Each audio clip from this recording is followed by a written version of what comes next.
kuzo zonke izilwane eziphilayo ezibulalayo. Esokuqala abantu besifazane abasibalayo mabebala izilwane abazisabayo umfana.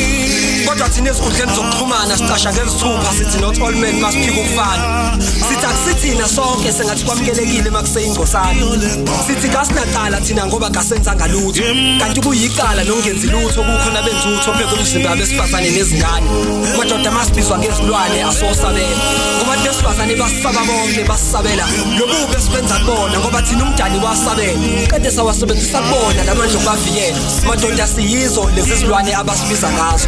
So makubizwa izinja nani madoda asabelani. Umuthi awusiyo ngitshele pha besifazane basisabelana ngoba sonke siphika ngokufana masithi asifani sidazekana. Kanti abanye lenkana abayidazayo inkana efanayo lenkana abayisebenzisayo uma befuna ukulala nabo ngoba inkani siyisebenzisa njengestebhisi masifuna ukukhwela phela umzimba yabo.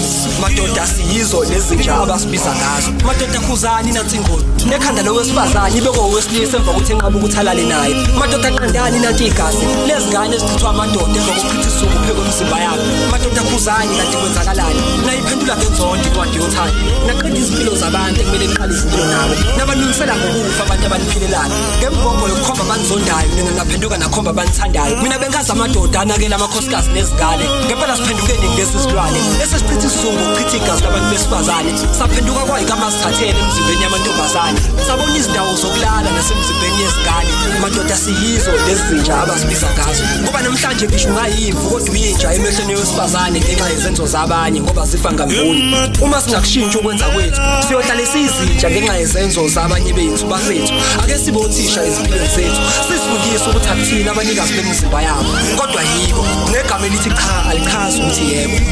Ngosicelo Phongoza.